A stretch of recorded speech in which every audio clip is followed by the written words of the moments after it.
जंगल में बारिश बहुत तेज़ हो रही थी। बहुत ज़्यादा हवाएं चल रही थीं।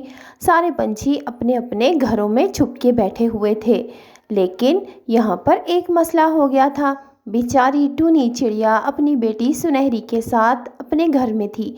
उसकी छत जगह जगह से टपक रही थी। उसने बहुत सारे बर्तन उन टपकने वाली जगहों के नीचे रख दिए थे, फिर भी उसका घर था ऐसे हिल रहा था जैसे अभी टूटकर गिर जाएगा। टूनी कहती है, बेटी वो आखिरी वाला बर्तन भी वहाँ रख दो, वो देखो वो एक नई जगह से टपकना शुरू हो गया है। सुनहरी कहती है, मम्मा ये तो सारी छत ही टपक रही है, अब हम कहाँ बैठेंगे। टूनी कहती है, मैं कोशिश करती हूँ, बाहर जाकर कुछ पत्ते छत पर लगाती हूँ, क्या पता ये रात गुजर ही जाए। वो बेचारी बहुत गरीब थी और नया घर भी नहीं बना सकी थी, इसीलिए उसकी छत बाकी पंछियों से कुछ ज़्यादा ही खस्ता थी। फिर वो बाहर आकर पत्ते अपनी छत पर चिपकाने की कोशिश करती है। तेज़ बारिश में बेचारी टूनी थर थर काँप रही थी। सर्दी भी बहुत थी, लेकिन वो अपने घर को बचाने के लिए पत्ते तोड़ तोड़ कर अपनी छत पर चिपका रही थी। पत्ते तोड़कर चिपकाने से कुछ फ़र्क पड़ा और काफ़ी जगह से टपकना बंद हो गया। फिर अचानक दरवाज़ा बजने पर टूनी बाहर जाती है तो देखती है हरियल तोता होता है और कहता है, टूनी मेरा घर टूट गया है, मुझे अपने घर में ये रात गुजारने दो। टूनी कहती है, हाँ हाँ क्यों नहीं हरियल भाई, तुम आ जाओ अंदर। तुम्हारा घर टूट गया है तो क्या तुम्हारी बहन टूनी का घर तो अभी है। आओ तुम अंदर आ जाओ, जब तक मेरा घर है तुम यहाँ रह सकते हो। फिर हरियल तोता अंदर आ जाता है और कुछ देर के बाद कालू कौवा और गोरी कौवी भी आ जाते हैं, क्योंकि उनका घर भी टूट जाता है। इतना ज़्यादा बोझ टूनी का घर बर्दाश्त नहीं कर पाता, क्योंकि वो तो पहले से ही खस्ता होता है और उसके ऊपर कालू कौवा, गोरी कौवी और तोता भी होता है, तो घर नीचे गिर जाता है टूटकर। और वहाँ पर सारे पंछी बेचारे ज़ख्मी हो जाते हैं और बाहर निकल आते हैं। टूनी और कौवा कहते हैं कि वहाँ पर जो गार है हमें वहाँ पर जाकर देखना चाहिए, अगर वहाँ पानी नहीं आया तो हमें वहाँ जाकर रहना पड़ेगा। और कालू कहता है, टूनी आओ तुम मेरे साथ चलो।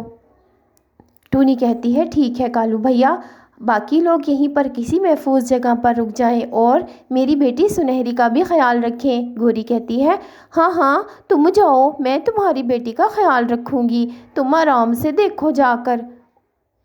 और फिर कालू कौवा और टूनी वहाँ पर जाने की तैयारी करते हैं, लेकिन इससे पहले महफूज जगह पर इन तीनों को बिठा देते हैं, जहाँ पर गोरी कौवी सुनहरी का ख्याल रखने का कहती है और हरियल तोता भी। वो एक पेड़ की आड़ में होते हैं जहाँ पर बारिश कुछ कम होती है। फिर टूनी और कालू कौवा बारिश में उड़ते उड़ते बहुत ही मुश्किलों से गार तक पहुँचते हैं। गार में पानी भर चुका था। कौवा कहता है, टूनी यहाँ पर तो पानी भर चुका है गार में, हम यहाँ पर नहीं आ सकते, अब क्या करें।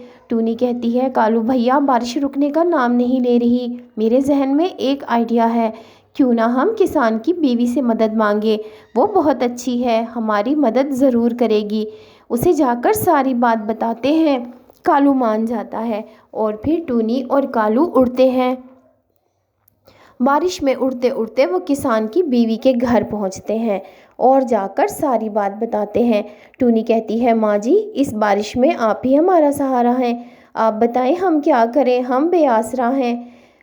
किसान की बीवी कुछ सोचती है और कहती है, मुझे तुम्हारी मुश्किल सुनकर बहुत दुख हुआ, मैं तुम्हारे लिए ये कर सकती हूँ कि मेरे खेत हैं कद्दू के, तुम जाओ वहाँ पर बहुत बड़े बड़े कद्दू हैं, वो तोड़ लो और ले जाओ और उसको खाली करके अब बीज निकाल दो और वहाँ पर अपना घर बना लो, महफूज होगा, ना ही बारिश से छत गिरने का डर होगा और ना ही वहाँ पर कोई टूट फूट होगी। अगर भूख लगे तो अंदर से ही खा पी लेना, जूस भी निकलेगा और खाना भी होगा।